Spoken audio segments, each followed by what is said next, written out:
The situation on the ground is dire. The Eastern Cape received less than 30% of its average spring rainfall between September and November.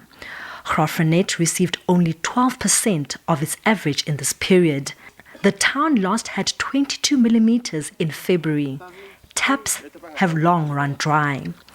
Several areas are reliant on boreholes and water tankers. The money has been allocated to the COCTA by the provincial treasurer is 100 million. But the total amount for drought is about 174 million.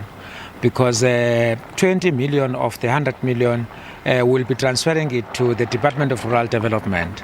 Because, of drought, there's not been plowing in some other areas. As a result, Dr. Da did reprioritize from their own savings. Then they did secure 54 million, which makes the total amount for drought to be used by the provincial government to be about 174 million. Humanitarian organization Gift of the Givers has been playing a large part in relief efforts in a number of towns, including Graaff-Reinet. And within the space of a few weeks, we've managed to drill the first 8 of the boreholes at 8 schools. And with that, we sent the water test to the lab, so the test came back for 100% fit for drinkable purposes. We then installed our pumps. We installed taps outside for the community. And then we gave Graaff-Reinet permanent water tankers. And every day, those boreholes play a critical role in this town. Where number one, people can go to the taps 24/7, get clean drinking water, and the water tankers working throughout the town. Organised agriculture in the Eastern Cape says the intensity and duration of the drought have been underestimated. But it's actually a drop in the ocean that is going to be made available to the guys on the ground, if you want to call it that. It's almost too little, too late, and the impact that this is going to have. It actually frightens me. We can sit here and you say it's sort of like a talk summit, but I honestly hope if we leave here that our concerns are addressed at the highest level and are taken seriously. The Water and Sanitation Department recommitted to maintaining infrastructure to ensure water provision and curb losses. The department is also working towards releasing funds to drought-stricken areas. We're trying to see how we can be able to assist them to look after the infrastructure that is already in place, because a lot of water is actually lost by failing infrastructure. So that's another part. But the third part that is very important is to say, what do we do about the fact that there are grants that are available, but how are they utilized?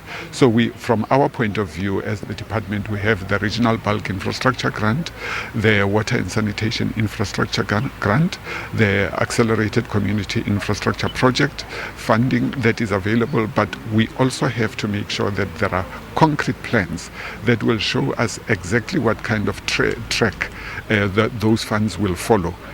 Emphasis was also placed on immediate solutions and accessing more groundwater through boreholes.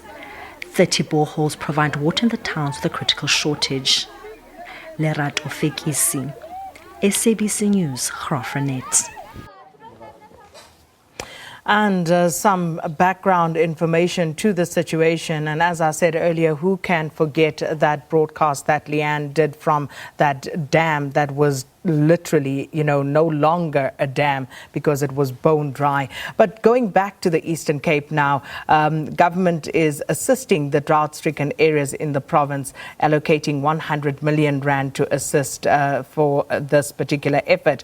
And at a water summit yesterday, the key issues were discussed, and the fact that a large part of the province is severely affected by this prolonged drought continues to hog the headlines. We're going to cross now to our reporter Lerato Fekisi, who's at a primary school in Graaff-Reinet, to find out what the humanitarian situation is as we speak. Lerato, good morning, and please give us a sense of what the situation is like in Graaff-Reinet.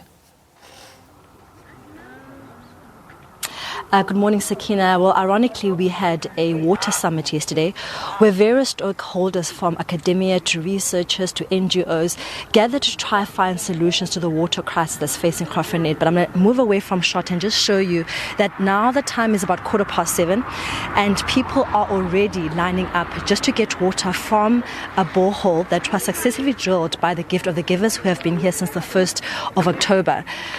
This man that you see in shot right now, he's come for the 4th time this morning just to come get drinkable water. So he's probably been up from about 5:30 and it's the 4th time, and you can see he's carrying about 4 bottles and he's been taking water up and down to his household just for survival for this day. So you've been up at the early morning just to come get water. How bad is the crisis in your area, and how tough it is to walk, and how long are you walking every single day just to come get clean water for your family?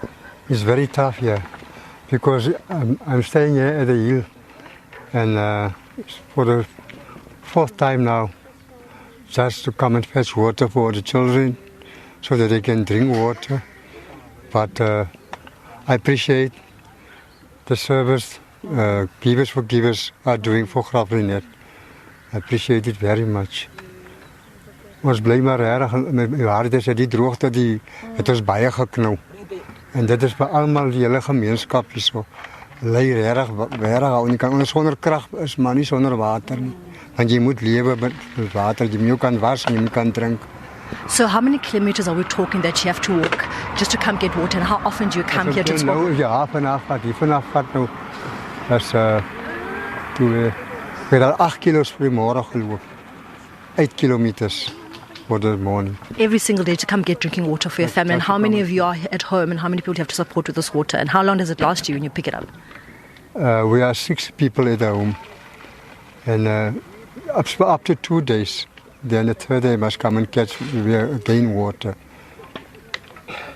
There's another young lady here, just really, as you can hear, just devastation. I mean, a man has to walk about 8 kilometers every single day. The temperature already is about 29 in this area.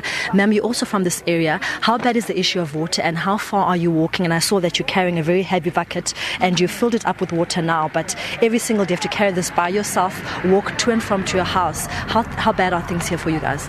Dis vir ons baie difficult. Dis baie moeilik want ons moet stap van ons ek bly iewers in Selbourne en is moeilik, ons moet stap met hierdie groot emmers. Ek het vanoggend met 'n krywa gekom met 3 emmers op. Ek kom nou vir die 2de keer om weer 'n emmer te kom haal. Ons moet water hê om ons vir bad, ons moet water hê vir kos, ons moet water hê. Sanitasie is totale probleem. Totaal, ons kan nie 'n toilet gebruik nie. Ons moet nou soos in 'n rural area moet ons nou toilet gebruik. Vlakke toe gaan soos mense wat nie toilets het nie. Maar al wat ek vra, waarvoor ek dankbaar is die boorgat en gift of the givers. Ek is baie dankbaar vir wat hulle vir ons doen en die boorgat wat hulle hierop gesit het. Alhoewel dit moeilik is en vers wat ons moet stap, maar ten minste voorsien is daar watervoorsiening, maar nog steeds is dit vir ons baie moeilik. Those are sentiments coming from a lady here in Graaff-Reinet, just expressing the grief that she has to go through every single day, has to travel about 8 kilometers every single day to and from, carrying a bucket of water to get clean drinking water from this borehole here in Graaff-Reinet. Really devastating things. I mean, to wake up as early as 6:30 to get a basic service, a humanitarian service such as water. So we'll be coming to you throughout the morning, sharing you some of the stories from the people on the ground facing a really dire situation here. Leanne, let's go back to you in studio.